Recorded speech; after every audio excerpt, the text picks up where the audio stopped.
This month on 1855, we're talking about Riverbend Nature Center. But before we do, we start with a bit of a digression. As many of you know, we throw an annual shindig at the Rice County Historical Museum to commemorate another year of production on 1855. Last fall, we had a raffle where contestants could win a variety of prizes, including a cameo appearance on the show. The winner of that raffle was Travis McCauley.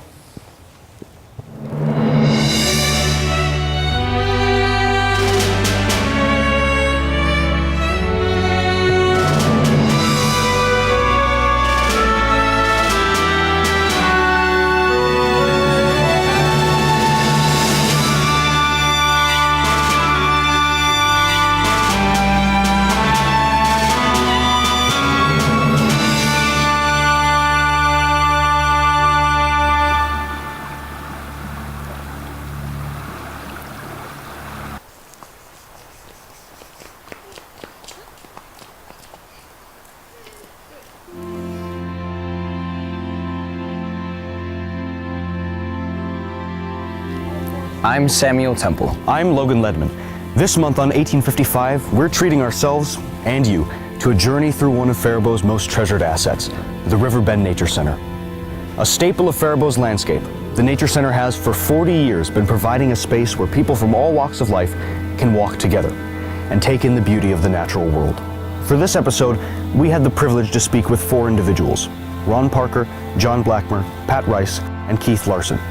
Each joined Riverbend at a different time, each served a different role. They are among the countless leaders, board members, and volunteers who helped make the Nature Center what it is today. The current residents of Faribault were not the first to enjoy the area's flora and fauna. Before Faribault, the land we now call Riverbend Nature Center was under the stewardship of the Wapakuta, a Dakota tribe who lived along where Rustad Road is today.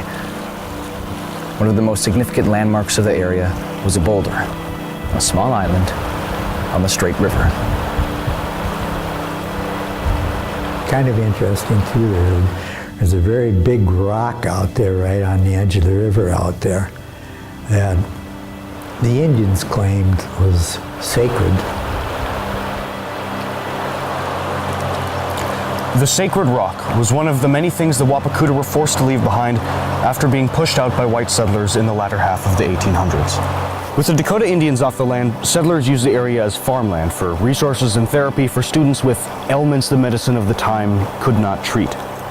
At that time, it was known as the School for the Feeble-Minded. This land served many purposes for the school. As a dairy farm until 1960, as a piggery and a crop-yielding farm, the students took on most of the work, including milking the school's 70 cows. 136 students tended to vegetable gardens. Old tin cans from harvest can still be found. By 1969, farming was no longer a feasible operation, and the School for the Feeble-Minded became the state hospital. The 1970s began with the first Earth Day on April 22nd, 1970, and by 1973, the Faribault Naturalist Club was holding its first meetings in town. One member, Orrin Rustad, dreamt of creating a nature center in Faribault, but he was still searching for the right time and place. Back in 1976, and I remember those days well, every community had parades. Everybody wanted to celebrate the bicentennial. And every community came up with this bicentennial project, something they wanted to do to celebrate 200 years as a country and live on in perpetuity. Most communities put up a gazebo or maybe had a park, a dedication, a flagpole, who knows what.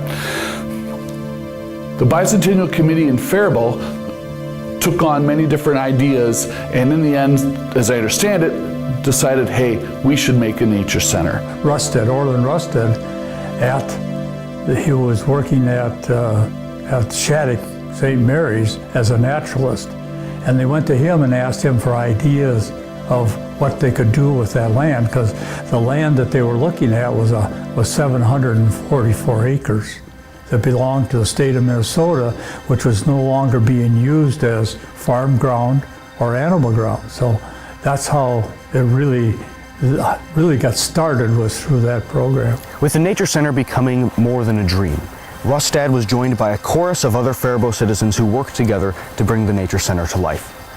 Rustad later described Faribault as, quote, a unique town with so many people who came out to help with the Nature Center at the right time. Orrin Rustad and a number of other community members, and the danger is me listing their names because I'm not going to get them all. I wasn't involved, but Charlie Turnbull, who was at the time the leader, the director of the regional center, Greg Carlson, a very important person in town, a lawyer and a lot of good connections, Kay Janke, Pat Rice, Liz Hartman. I can't even begin to name all the names of everybody that was involved in this. Decided to come together, work with Orwin, and make a nature center. I'm sure I'm not the only one that was toured through it by Orwin Rusted. And he was, gosh, Ori was in his 80s at that point in time. I remember he took me on through the nature center. I lost a shoe crossing over this mucky area, and we had to go digging for it, and it was nothing to him. And then when he mapped out the trails, the deer loved them. Because when we got the Lock-On grant to make the trails, they took it all through, and he found the deer were using the trails that we created because they didn't have to go through the brush. Yeah, Ori Rusted was just the greatest guy. Any nonprofit that doesn't remember this, doesn't keep this in mind, won't succeed. People don't donate and support organizations. They donate to support other people. If they don't like the people that are running the organization, if they don't feel like they're true to what they're trying to do, if they don't feel like they can accomplish what they need to accomplish, support starts to dissipate. Luckily, the Riverbend team could count on a core group of committed individuals and strong leaders. By August of 1978, years of negotiations and bargainings led to the staking of the first trails. Ron Parker was essential to that process. Yeah, we had the original contract to build all the trails, and under the direction of partly the city, because the grant that was written was granted to the city of Faribault under the Riverbend Nature Center logo name, but no longer would the owners of the land were the state of Minnesota.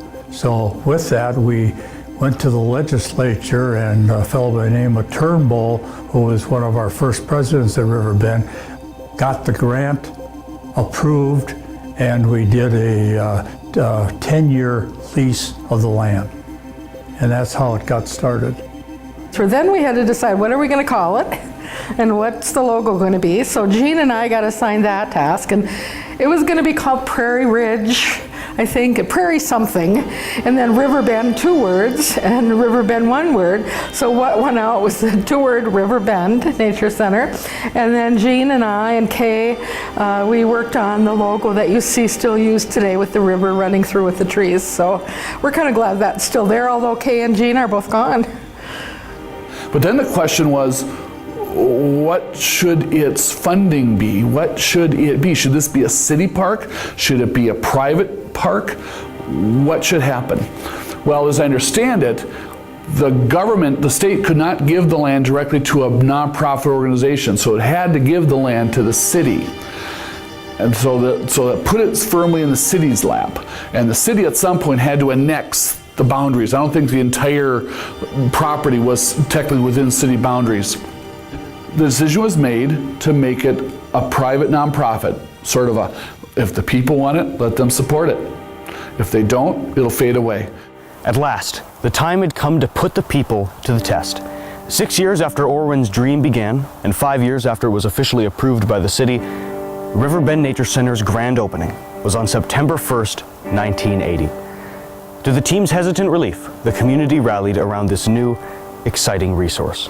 Well, I think as far as everything working out is certain, I don't think that was ever the process. And as I struggled through as president out there for about 12 years, we never were sure whether we were ever going to get to a statue of where we thought everything was secure. The early explorers of the Nature Center, the early people involved, remember the grouse. It was one of those neat experiences that people had for the very first time, walking along a trail down by the river and discovering a ruffed grouse following them down the trail. It would usually be just a little bit into the woods, ducking in out of the trees, following you as you walked down the trail. If you try to get close, it would flush away, but many people reported that, and it was this famous thing. It became an attraction to even get people down there to try to see if we could find the grouse, a ruffed grouse, who would just follow us down the trail. Now, it was probably some pen-reared chick. I didn't know anything about it back then. That probably didn't naturally occur there, but it was one of those early features that kind of attracted attention to the Nature Center, and the old-timers of the Nature Center remember that grouse. The first building, a lot of people don't know, was an outhouse up by the upper parking lot, because we knew we needed to have something like that, and the students from the Deaf School put that together with Clarence Summer, who was the early board member. And then there were just very few people, but once the trails got put in, then people started coming out and using it. Riverbend's programs quickly brought nature to innumerable children. In 1982, the governor's youth program was hard at work improving the land, placing youth front and center and giving them the opportunity to prove the land for decades to come. Over time, the Riverbend Nature Center gained an additional 743 acres of land, including the creation of a new interpretive center in 1991.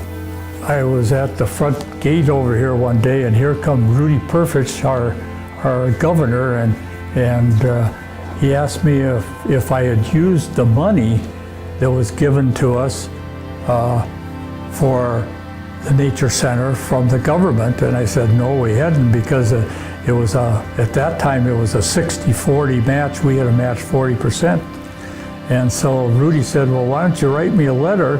And I went home to my wife and I said, how do you write a letter to the governor of Minnesota? So we sat down, scratched out a letter, and 3 weeks later I got a call from him, and he said, Ron, come on up to Capitol. He said, I'm going to find your money.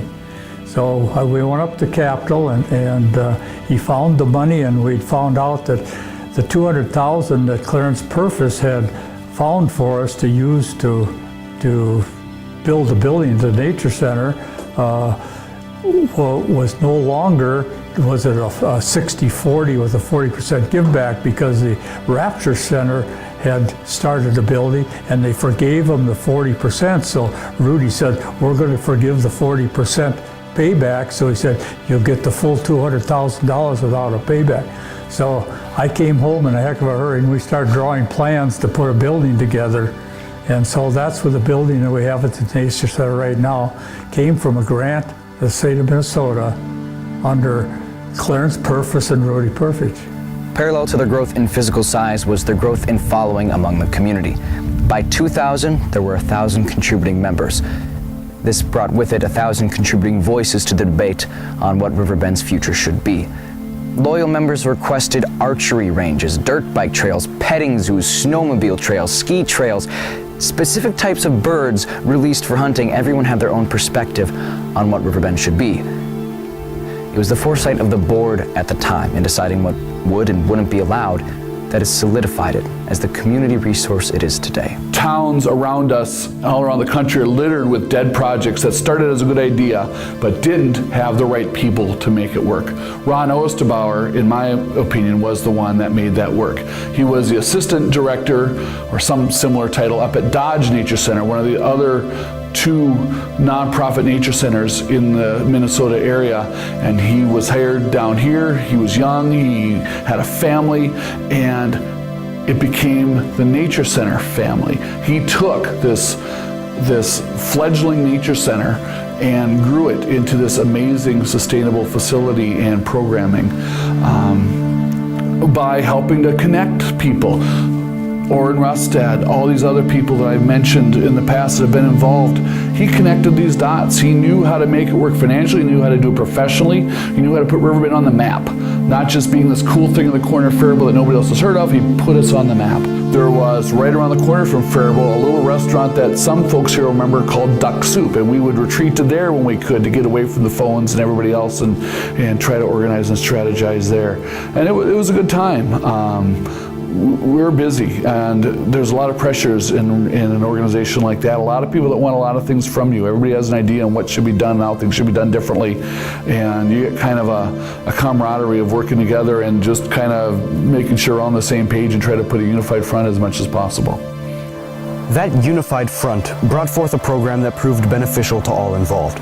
It engaged young people, drew outside community members to enjoy the Nature Center, and got some extra hands to get work done. So we started the internship program, and it worked really well. We getting students that are either just still in college or just out of college to come and work for us for a term or a couple terms and get great on-the-job training. We provided housing, a stipend, and it turned out to work very well for us. And it's a program that continues now, probably 20 years later at this point. Riverbend's contributions to the community extend to a gathering place for community members to have fun. Over 30 years of winter fests and Halloween parties have brought Faribault into the Nature Center. Ski races, salmon hunting, syrup tapping, and taxidermy have brought extraordinary amounts of people into the Nature Center over the years. Riverbend's relationship with the community of Faribault and surrounding cities and towns is unique any way you look at it.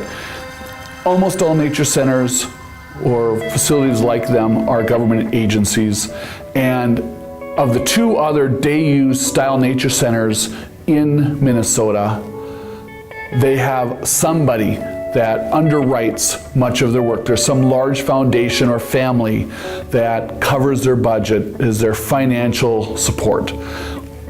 Riverbend has always had to be closely intertwined with the city of Faribault and the surrounding communities in order to survive. One method of engagement that Riverbend employed was the annual Halloween fundraiser, unfortunately originally entitled Spooks and Kooks. Although the name was eventually changed, memories from those early years are still unforgettable. I used to have they called him Zeke Bartholomew, and I don't even remember where the name came from, but it sounded like a good name to use it. And I set him back in the time of Alexander Faribault, in his early days of being here in the community and founding the community and that kind of thing. And so that's kind of where I got the idea for it. We did E.T. Jim Gritch made we had this huge E.T. head that we used for the Halloween stuff, and it was 1982, I remembered. We just had great fun, and we had a lot of people that really loved spending time out there. Yeah, we had fun. One time I remember being a witch in a bathtub in the building. I don't know what the purpose was with the Spooks and Kooks, and everybody had a cackle, and they thought that kind of scared kids. I don't know. Today, 7,500 students from public and private schools across the region stop by Riverbend every year to experience active educational opportunities. Each one walks away with a new perspective on nature that they carry with them back home. Makes you feel very good when you go out to see all the buses of grade school kids coming. I think that there has been times when things have been, tough for Riverbend to survive, but I think that as you kids grow up who have been there, hopefully you'll support it as us people tried to at the beginning. I think it's really wonderful if you go and lay on the bridge and have these kids with the white enamel trays dipping into the pond, and every time you take it up, and what do you see? Things that are living. And I think kids don't always look at water like that, so I think they have a new appreciation for what it is. And it's been fun to watch it develop from the outhouse to the trailside building to the main building, and now with the amphitheater. I was given one of only 3 that were given at that time in 1992. There were 3 awards given by the National Association of Interpreters, and I was invited out to San Francisco and was given one of those awards. And the thing that always amazed me is as I spoke out there at those meetings, they asked questions and stuff. They could not believe that we could operate a nature center without federal government money, because everything that the naturalists did through all the parks and all the things in the United States were all done under federal government programs and financed. And at that time, we were running about a $300,000 budget at Nature Center, and we were raising all the money ourselves. Reflecting on Riverbend's success, Orrin Rustad said, "The dream turned out much better than I'd visualized. I didn't dream so many people would take advantage of what such a nature center has to offer. I often encounter people when I'm out on the trails, not just from Faribault, but from all over the region. One day a man came over and hugged me and thanked me profusely for this facility because he got so much enjoyment from walking here. It certainly turned into something larger than I had originally envisioned." Riverbend's a tremendous example of what a community can do when it really tries. and not just a good idea, not just the right people to make it work, but also has the patience to see what will happen and is willing to persist even through troubled times. Like every other organization, there are times when people didn't agree, even within the board and with the membership and the workers, the staff. There's always bits of strife here and there. Every organization goes through these things, and yet Riverbend persists. The community continues to support it and continues to see it as a valuable resource. A lot of people have come to realize through the years, I think, that nature is important to all of us, and we shouldn't abuse Mother Nature. One of the special experiences that I remember having at the Nature Center, maybe you have had similar things. I was out by myself, just walking, and I came, the road that comes right down from the new building, and then it comes, it's not quite to the old building. And there were 8 deer, I think, just standing there. So what did I do? Talk to them. I said, well, what are you guys doing here and what's happening? They were no more than, I'd say, 15 feet away from me, and they just stood in a half circle and looked. And I think that says something because they're not hunted there typically, and so they weren't afraid. But I think everybody's had some special experience like that out there that'll probably never happen in their life again. But it happened because of that land being set aside and that we're still being good tenders of it. Every once in a while I do run into kids that were at our first nature things that are growing up with their own kids and are bringing them back. And it's very exciting for me to see that somebody has followed through and brought their kids now back to Riverbend, hoping that they will make it go on from here. So, I've sat down at a table with 2 different directors as we tried to come up with what the mission statement, that one phrase that's supposed to summarize what your organization is trying to do. And I still to this day can't decide which one was better.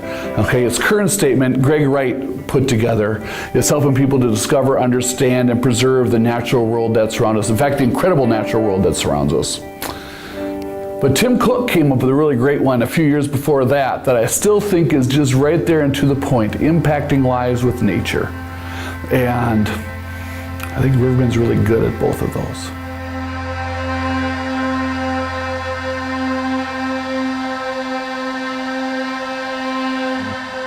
Logan and I would like to thank a lot of people that helped out with this episode, chief among them being Sue Garwood and everyone at the Rice County Historical Society for, as always, their assistance with our research. We'd also like to thank Sam Dwyer once again for providing us with some amazing music for this episode. And of course, everyone who gave us those phenomenal interviews. It was an honor to speak with you all and to tell your story today. And we'd also like to thank Brianna Wheeler and the other staff at the Riverbend Nature Center here for allowing us to film on site. We'll see you next month, everybody.